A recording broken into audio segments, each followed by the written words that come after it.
Let's go over some of the details in the cleaners room, some of the supplies we've got in here. So this particular setup, we'll start over here. We've got the air filter for the HVAC. It's right here. It's actually built into the corner of the cleaners room. And a box of spare filters here. The filter gets changed under here. So ideally we'd have a shelf up a little higher, but this is okay. Pull it out of the way, put a new filter in, and away you go. I've got a big dust mop here. It's kind of floated in a couple of spots so far.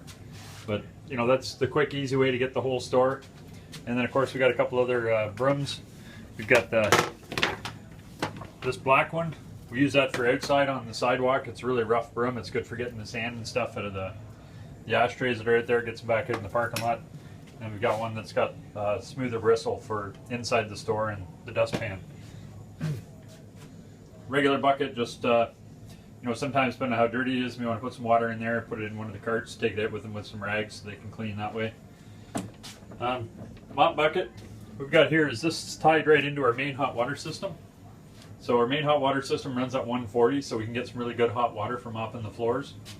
The other mop over here, the other one here just for use for rinsing the mop out and stuff, and the restroom on the other side of this wall are actually tied into that small water heater up top. It's set at about 120, which is more of a normal household temperature.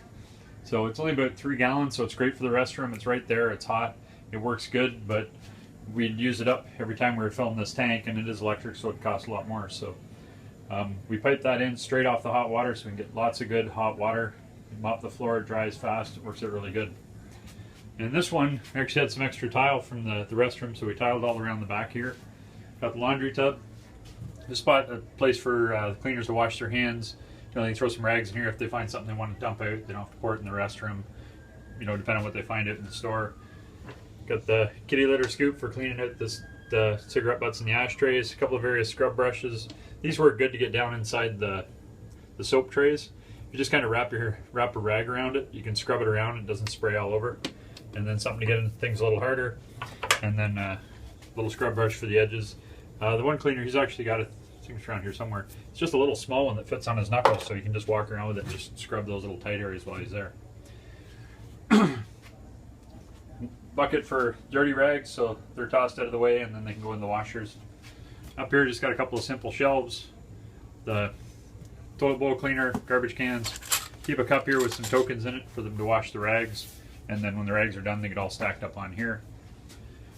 Garbage bags for the restroom restroom garbage can. It's a little smaller one in there. Got some of those. Some of the Swifters. We'll probably get one that's more of a reusable type duster, just so we don't have to keep buying the Swifter ones, but these are good to keep around in case you got to do a TV or something a little more sensitive. And then up on the top shelf we've got, you know, WD-40, some stainless cleaner, and some extra hand soap, extra garbage bags, and toilet paper. The mop sink, it's great if you can put it in, depending on, you know, this was a complete renovation, so we were able to put one in. It's a lot easier than trying to dump the mop bucket into here. My other store, that's the only option we really have, so we're dumping it up into here, and so the cleaner can only really put a little bit of water in the bottom, and you know, keep making repeated trips, or they try and drag it out too far, and you just end up with you know, dirty water washing the floors. So this broom's sitting up here just because it had a lot of construction dust on it, and just washed it out the other day. We're just letting it dry. That'd be a good one to keep around. Just it gets into the grooves on the floor a little bit better. And of course, got the mop here. And last thing I just put up is, even though we've got some little plastic 2-step stools out there, I got one of the little heavier 3-step ones. A couple of reasons. One is if they got to get up to reach the very back of the big washers.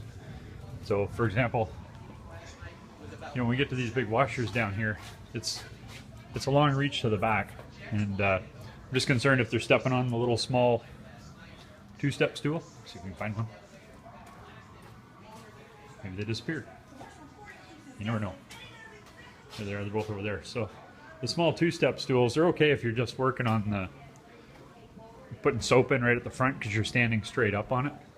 So if I'm standing straight up on the stool, I'm just getting into here, so it's not a problem. When you're trying to reach to the back, I wanted something a lot more sturdy to get them up a little higher, a little tougher. You know, it's not going to have a plastic leg flex and break, and they can reach right to the back without any concern.